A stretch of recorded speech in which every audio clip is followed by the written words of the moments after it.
terbesar di dunia. Dan ada 13% penderita diabetes di Indonesia. Diabetes ini apa sih? Faktor yang menyebabkan diabetes itu ada 3. Yang satu ada pola makan, pola hidup, dan diwariskan atau melalui gen. Nah, oke. Jadi di sini saya punya brosur nih tentang informasi mencegah cedera pada penderita diabetes. Karena ada selalu mengecek kaki setiap saat. Kenapa harus mengecek kaki setiap saat? Karena kaki itu adalah bagian yang paling rawan terhadap cedera. Dan yang kedua, ada pastikan alas kaki aman dan nyaman. Nah, pastikan bahwa alas kaki memiliki bantalan yang bisa melindungi tumit, tidak terlalu ketat dan tidak terlalu keras demi mencegah munculnya lecet. Yang ketiga, ada berhati-hati saat memotong kuku. Memotong kuku biasanya menjadi hal yang membahayakan bagi penderita diabetes. Jadi kalau misalnya kukunya terlalu dalam, itu akan menyebabkan luka juga. Nah, luka ini bisa menjadi infeksi dan nantinya akan membesar dan sehingga membahayakan para penderita diabetes. Yang keempat, tidak lagi merokok. Jadi rokok ini mengandung resiko para diabetes ini akan terkena komplikasi penyakit dan menurunkan metabolisme tubuh juga.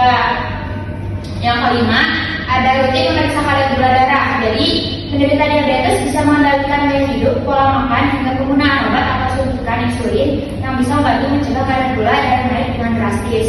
Jadi kita juga harus rutin memeriksa kadar gula darah kita gitu. Yang keenam, ada rutin konsultasi ke dokter.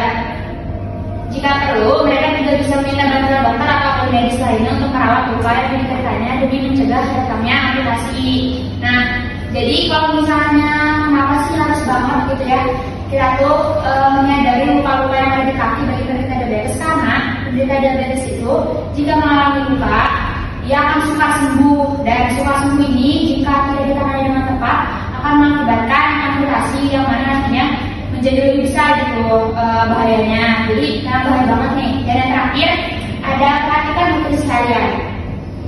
Untuk mempercepat proses penyembuhan luka, makanan untuk penderita diabetes disarankan perhatikan asupan nutrisi harian, dan nutrisi yang paling baik untuk para penderita diabetes adalah protein. Oke, gambar selanjutnya. Nah, jadi ini ada gambar terakhir itu dari Kemenkes ya, gerakan lemas dan Ima yang sudah banget sih. Nah, kalau yang ini akan berfokus pada mengenai kaki gitu.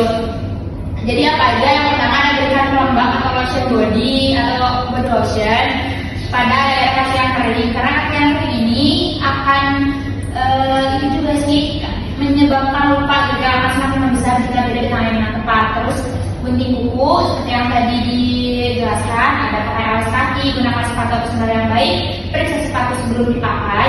Jika ada luka kecil, obati luka dan tutup dengan kain atau pasta bersih. Dan segera ke dokter bila kamu mengalami luka. Dan terakhir, bersihkan kaki setiap hari. Nah, itu adalah langkah-langkah atau informasi mengenai bagaimana pencegahan luka dan apa yang harus kita lakukan untuk mencegah luka tersebut jika kita menderita diabetes. Sekian dari saya. Apakah ada yang ingin bertanya? Tidak.